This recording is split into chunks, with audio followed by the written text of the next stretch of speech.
"We can't go until it's all clear," replied Edward's driver. The station master received a telephone call for the all clear from the signalman, and then he went out to tell Edward's driver. "All clear," said the station master. "You're clear to go." "Finally," said Edward. "We're going to be late now." Edward puffed out of the station and out onto the open line.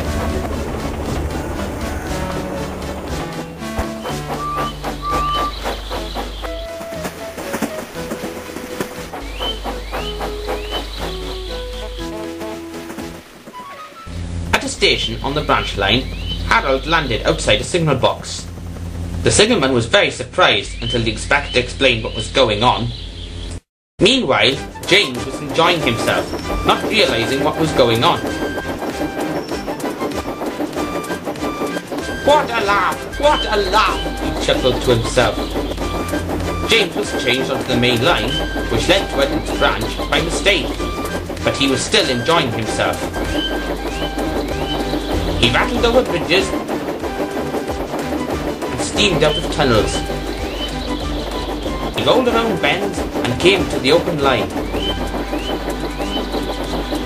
Suddenly, James felt himself going faster and faster.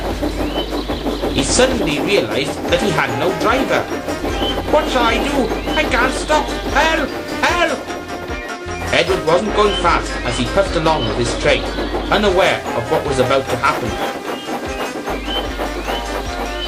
As he rounded the bend, he saw James joining his line right in front of him. James's fireman took a daring jump from some bushes and triumphantly got into his cab and gained control. Suddenly, the signal changed to red. James's fireman applied his brakes and he came to a stop. But Edward couldn't stop in time.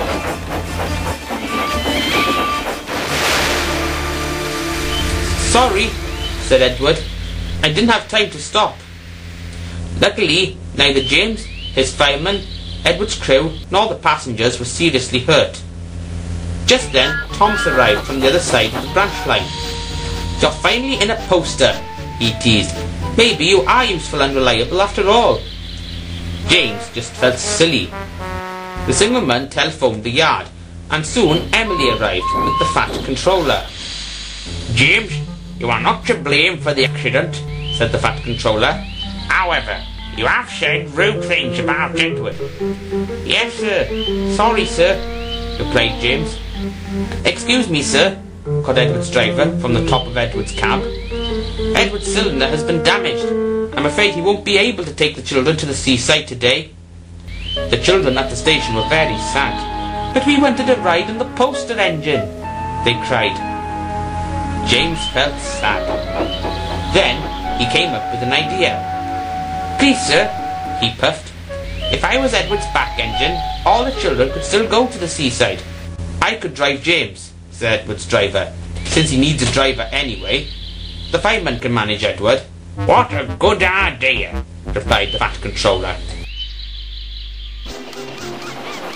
Edward and his train were heavy, but James was determined not to let the children down.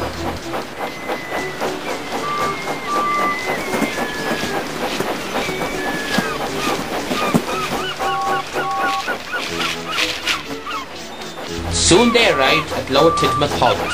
The children all cheered when Edward pulled in,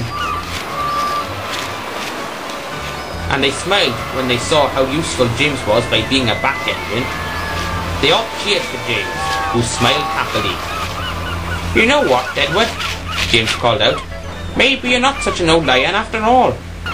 Edward smiled, and even though James wasn't a poster engine, he is still a really useful engine, even if he is quite vain.